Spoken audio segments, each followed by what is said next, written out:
Kaixo, bigarren ariketa hau nola egiten den ikusiko dugu orain. Goazen ba, OPCUA datuak irakurri PLC batetik eta Thingsboarren grafikatzera. Ariketaren enuntziatuak hurrengoa dio. Teknikako IOM teknika.eus helbidean dagoen OPCUA zerbitzailetik cyclic data eta boolean data datuak hartu. Node-RED bitartez irakurri eta ondoren Node-REDen kokapena izeneko datua gehitu eta hiru datu hauek Thingsboarrera igo eta dashboard publiko batean publikatu. Dashboard berdinean IOM 2040ko ledor legia piztu eta itzaliko duen etengailu bat kokatu. Azkenik, cyclic data balioak 89 gainditzen duenean alarma bat saltatu arazi. Beharko ditugun elementuak OPCUA zerbitzaile bat, teknikan daukaguna, ledor legi bat IOM 2040ak berak duena eta Thingsboarren egingo dugun dashboarda izango dira.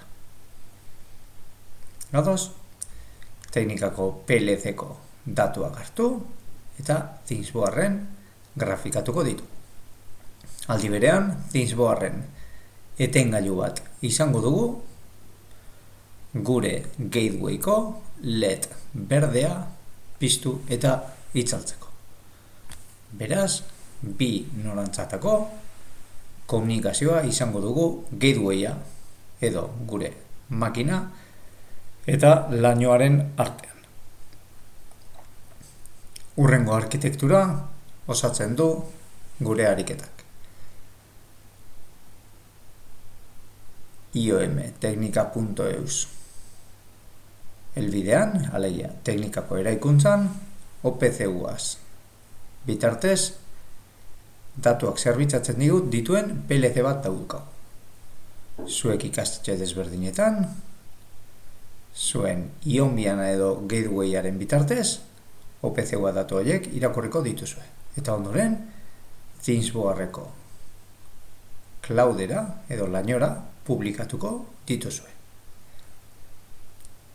Ados, Thingsboarreko laino hori, ondoren, edozein gailotatik ikusi ahal izango dugu.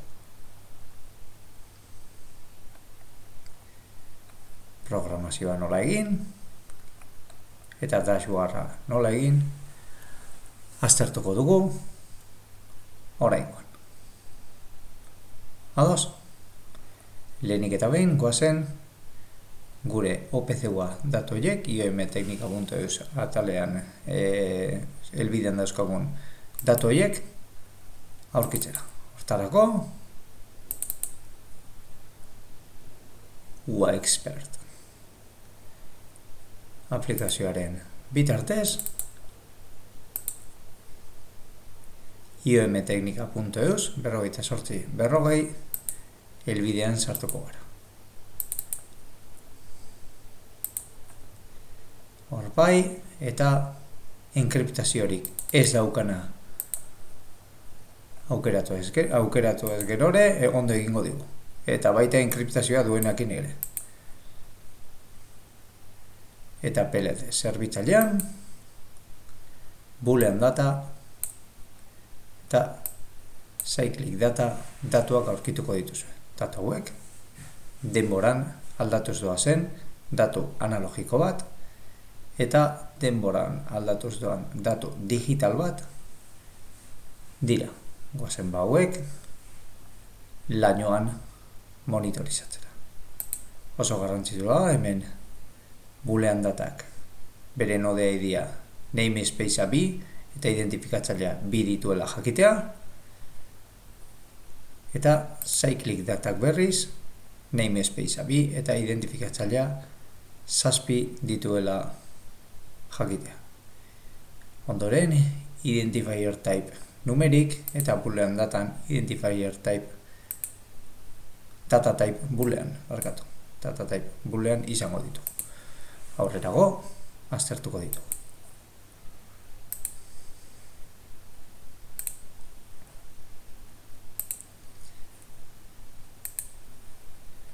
Gure kasuan, ionbian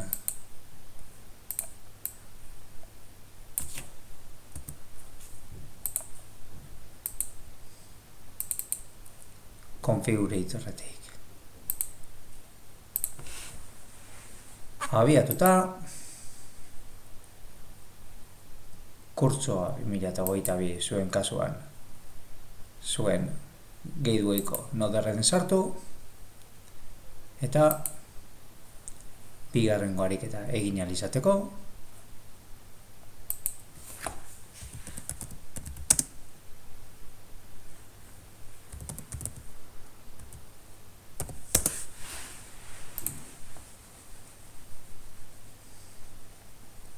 teknikako GitHubeko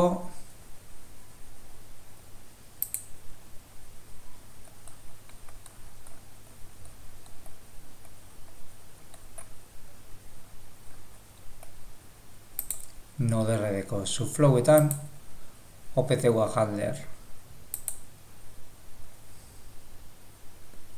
subflowa aurkituko duzu.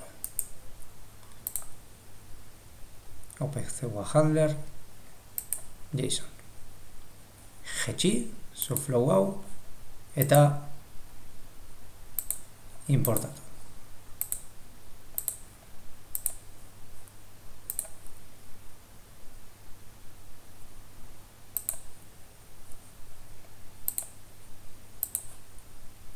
Ados, behin OPC-ua handler subflowa importaturik daukagunean,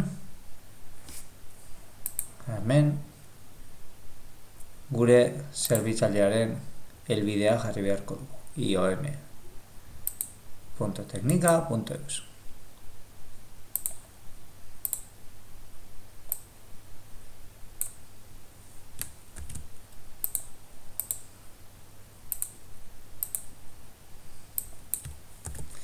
iom.teknika.eus izena ere berdina jarriko dugu, portua 4840 eta irakurri nahi ditugun nodoen identifikatzaileak, node ID, namespacea eta identifikatzailea jarri beharko ditugu eta baita ere data type nameak. Hauek hemen aurkitu ditzakezu, namespace eta identifikatzailea. Vale, eta cyclic datanenak ere bai. Prestatuta utzi dizkizuet, kopiatu eta pegatu alizateko kurtsoan. Ados?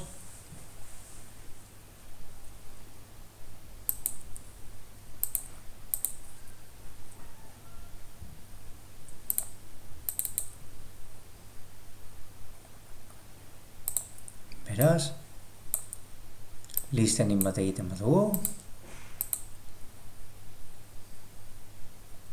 gure bidatuak hemen dauzkagula ikusi behar dugu. Datu hauek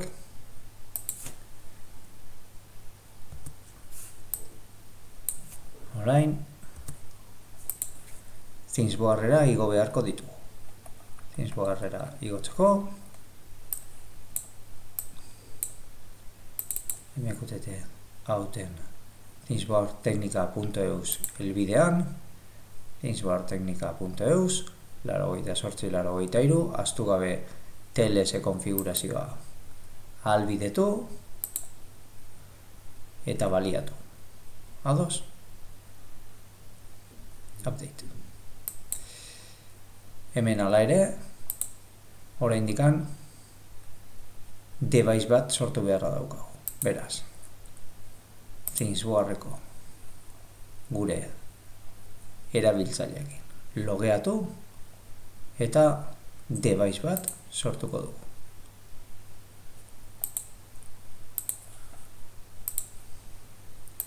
Deviceari OPC-a izena jarriko diogu, OPC-a labela, device profile bat sortuko dugu OPC-a izen berdinarekin, root rule chainean, eta main priorityrekin. Ados, gure devicean sartu, eta access tokena kopiatu.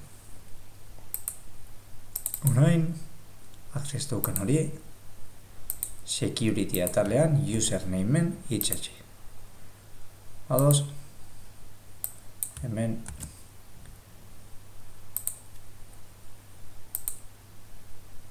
topikean, zerbitzailearen topikean, ThingsBoarreko, telemetriak bidaltzeko, topika idatzi beharko du. V bat, devices, mi, telemetri. Ados, hau, konektatuta dagoela ikusten badugu, orain momentu honetan gure OPC-a datuak zuzenean ThingsBoarrera bidaltzen ariko gara.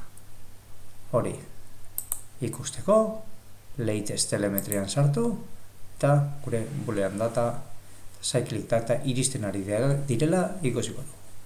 Ados, hontaz aparte, gure kokaperanen datua ere bidali behar dugu. Oazen ba. Maps,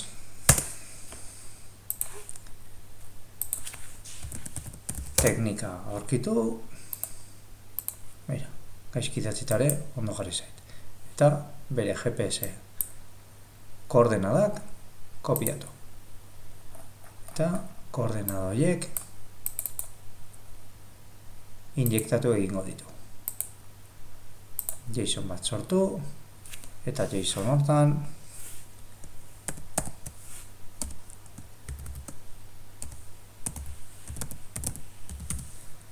latitude izenarekin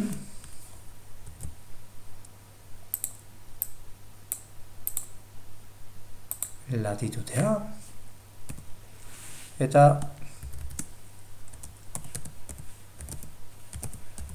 longitude kiarekin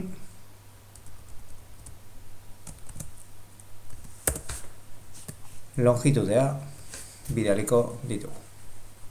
Zenbaki batzuk kenduko dizkiot. Emaitzaren formatua egoki ikus dezazuen. Hemen key bat eta baliua, koma, beste kia eta beste baliua. Ahaztu gabe, latitude eta longitude izan behar dute kiak. Ondoren, ondo grafikatuak izan daitezen. Honi, intervalo bat emango diot, 15 minututakoa.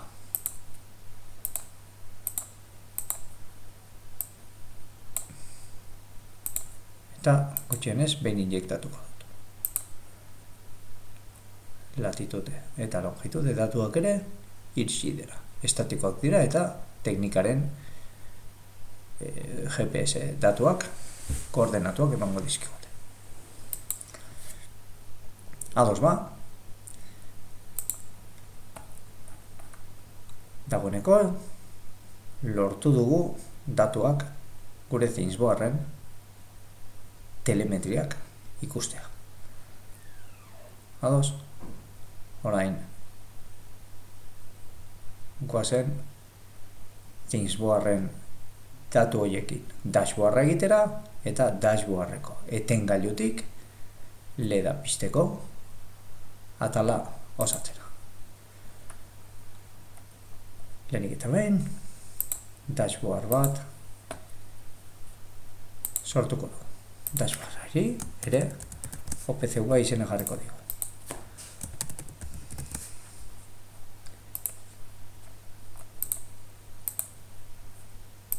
Dashboarda editatzeakoan alias bat sortuko du. Alias. Eta aliasari ere OPC-a izena jarriko diogu, single entity, device izango da, eta OPC-a devicearen izengoitia izango da OPC-a aliasa. Kasu honetan, aliasa devicearen izenarekin sortu dugu ez akatsik egiteko. Ados? Goazen lehenengo denbora grafiko bat sortzera, non OPC-a aliaseko cyclic data grafikatuko dugu.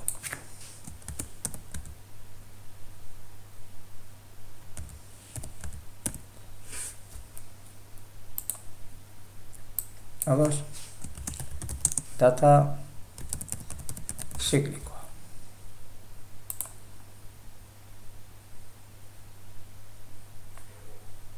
Nik hemen azkenengo 30 minutuak erakusteko esango diat.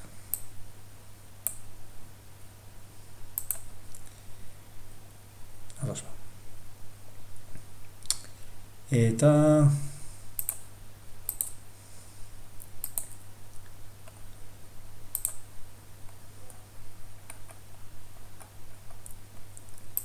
ehunda berrogeita hamarreko balio maksimoa, minus ehunda berrogeita hamarreko balio minimoa, eta ehunda berrogeita hamarreko balio maksimoa. Ados. Oain, datu berdina,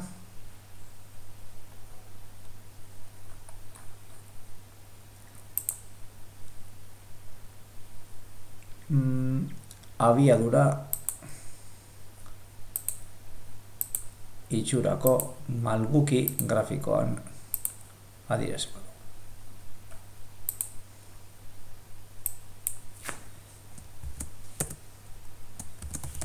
Datu ziklikoaren balioa,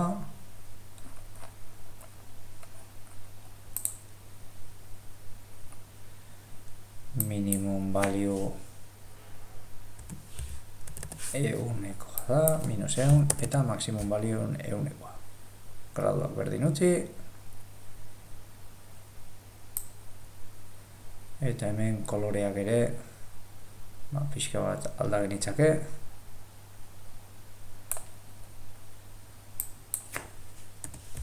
Minus eunetik 0 horia izan dadin, eta 0-tik eunera gorria izan dadin. Eta holaxe.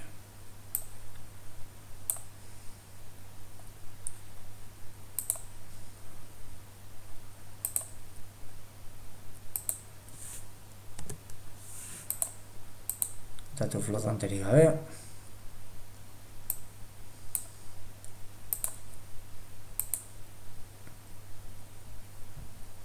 Boolean data biztaratzeko,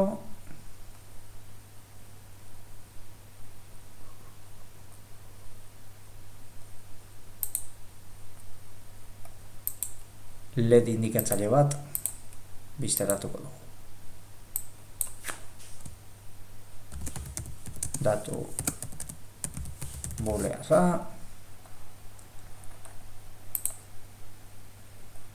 LED indicator, subscribe for time series, eta hemen boolean data. Datura suskribatuko da. Ados. Eta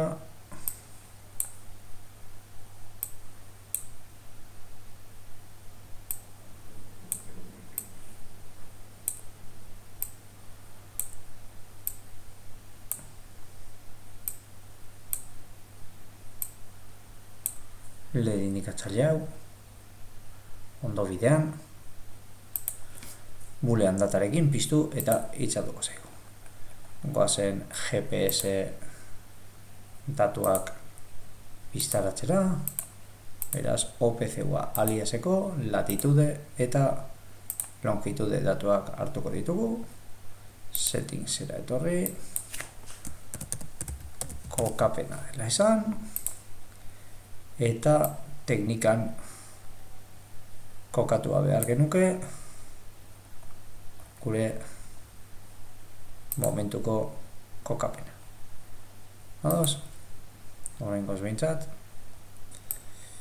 ondo dijoakigu guztia.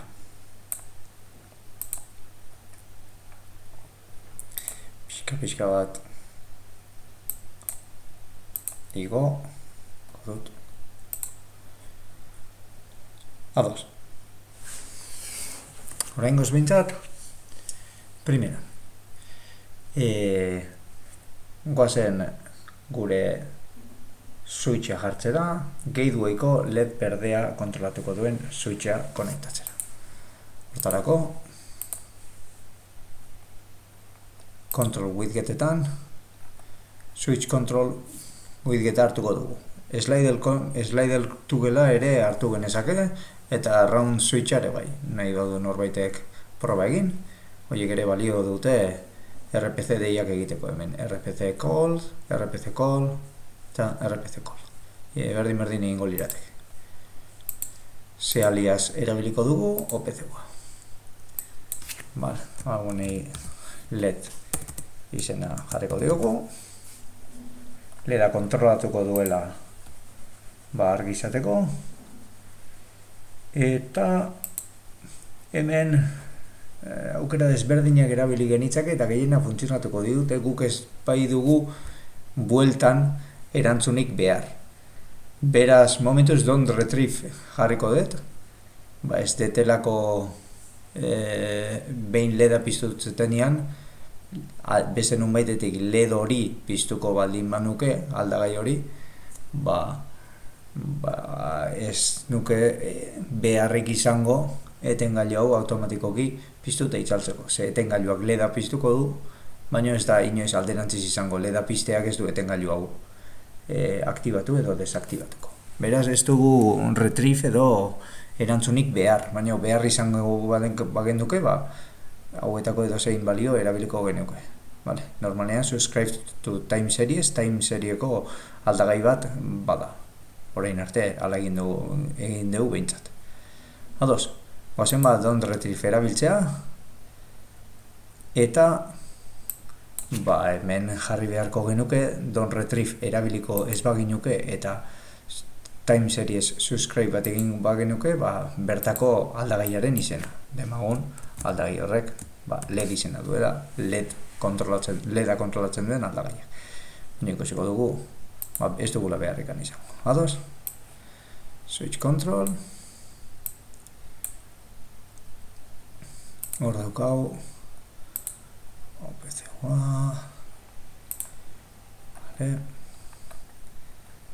Return data true eta false. Eta dana ados. Ados? Switch controlak funtzionatzen du. Goazen switch control hau, noderre den, biztaratzera. Hortarko, switch control horrek, noderre den ikusialik izango ditugun datu batzuk bialduko dizkigu. Publishak egingo ditugu, beraz, guk subscribe bat egin beharko dugu. Hemen in, thingsbartechnica.eus portalera, berdin, eta single topic batetara. Kasu horretan,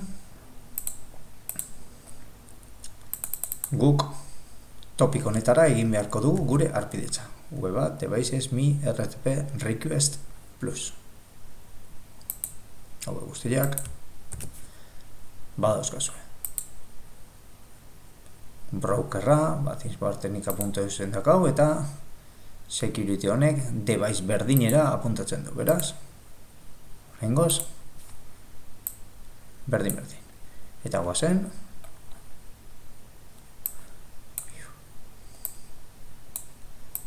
zer datorren ikustera. Adas, konektatuta daukau, oain.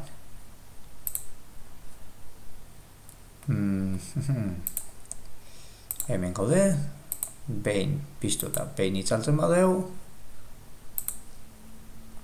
hemen urrongo JSON mezuak iritsi zaizkigu. Method set value params true, eta hemen method set value params false.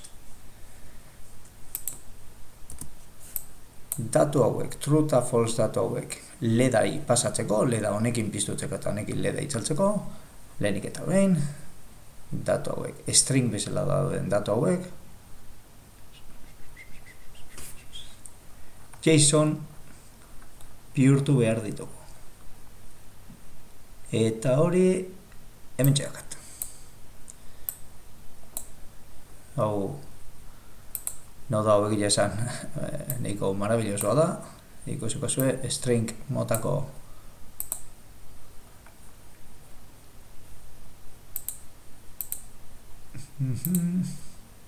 bat piztu da itzaldu, berriz ere lehengo tokira etorri, eta mezu berdina nola daukaten, ja JSON moduan. JSON moduan ikuste dugu objektuaren mezuaren barruan, payloadaren barruan, params keyaren barruan daukagula true. Beraz, hemen egin beharko deuna urrungoa izango da. Irteeran msg.payload izan dadila msg.payload.paramsean datorrela. Beraz, hemen barruan paramsean datorren true edo false hori, berak zuzenean mezuaren payloadean sartuko du.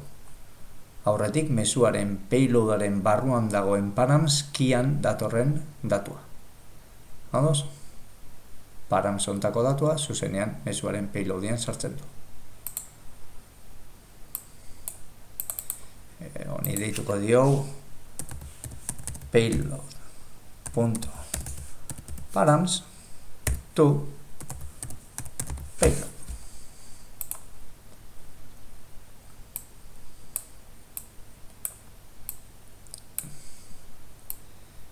Eta horren, gauzak ondo bidean, piztu eta itzaltzen dugunean, hemen true eta false datuak etorriko dira.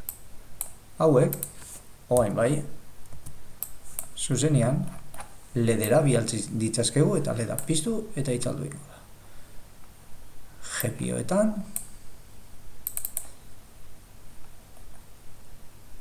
GPIO 6an 31 pinean, geneukan leda. Orduan, horri ledorrei true bat bialtzen maio, ledori piztu ingoa. Eta ledorrei false bat bialtzen maio, ledori itzaldu ingoa. Oain, eta sinistuko jasuen, edo ez diazuen sinistuko, baina ni momentu honetan nire gatewayko leda kontrolatzen hain naiz. Ados? True, ikuste zuen piztuta da. Oso ondo. Koazen ba, falta zitzaigun, baina dakau, hemen dauzkazue gidak eta funtzioetan berditu zuena, koazen cyclic data balioak 89 gainditzen duenean, alarma bat saltaraztera. Ados?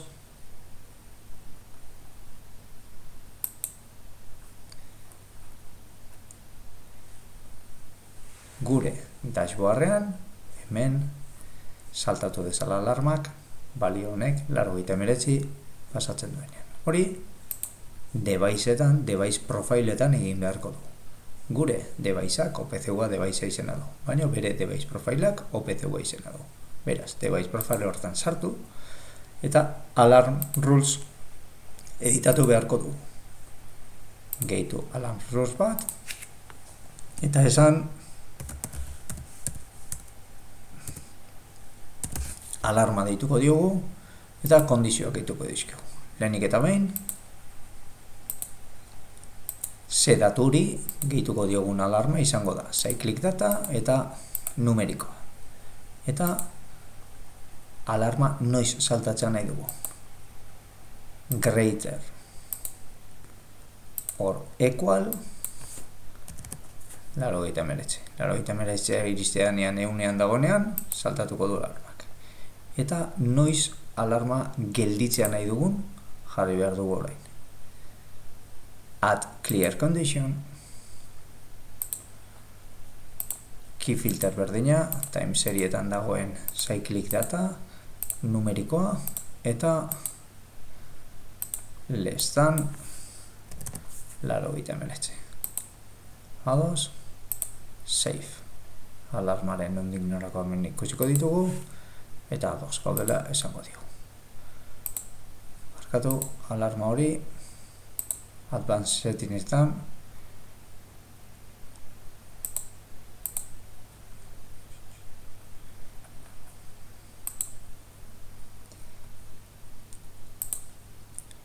propagatu dadila, tenantera propagatu dadila gutxienez esango diogu.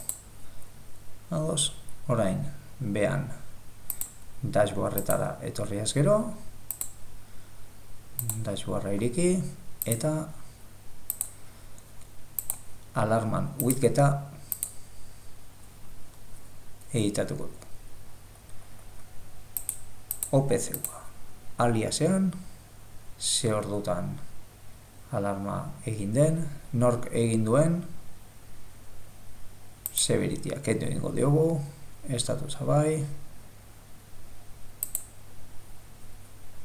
laudatu alarma bakoitzeko, laudatu ikusiko ditu. Search propagated alarms, bizterratuko dugu,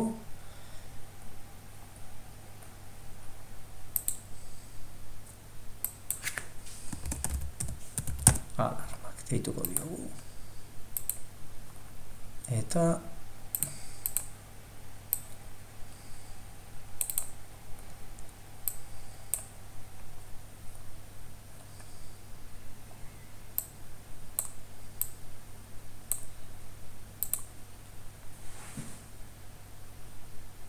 suertez gure balioa 58, 59, 60 daukagu, beraz 89 gora alarmak saltatu beharko luke. Ados, eta hemen azalduko zaigu. Nork sortu duen alarma, ze klasetako alarma den, eta ze egoeratan daukagun alarma. Eta noski, ze ordutan sortu zen. Boolean data, gatewayko ledaren kontrola, malguki grafika, denbora grafika eta GPS datuak. Adiba gure alarmari.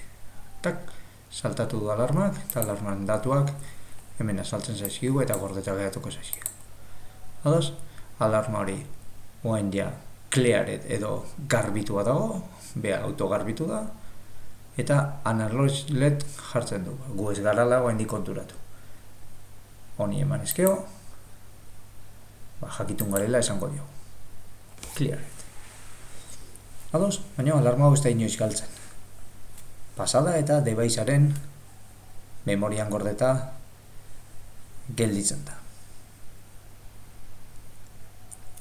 Ados, hor daukagu, beraz, gure emaitza.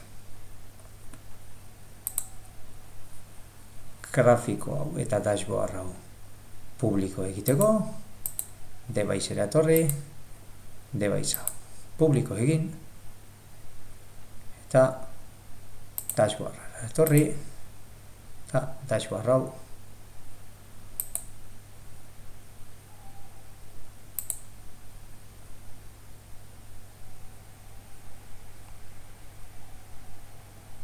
publiko egin beharko du. Hemen dauko. Dashboarden bea ezin du publiko egin, baizik dashboard talde guztia egin beharko dugu publiko. Ados? Behin dashboard table hau publiko egin da,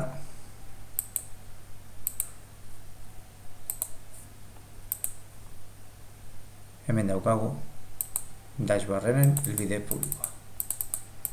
Hau, edo zini,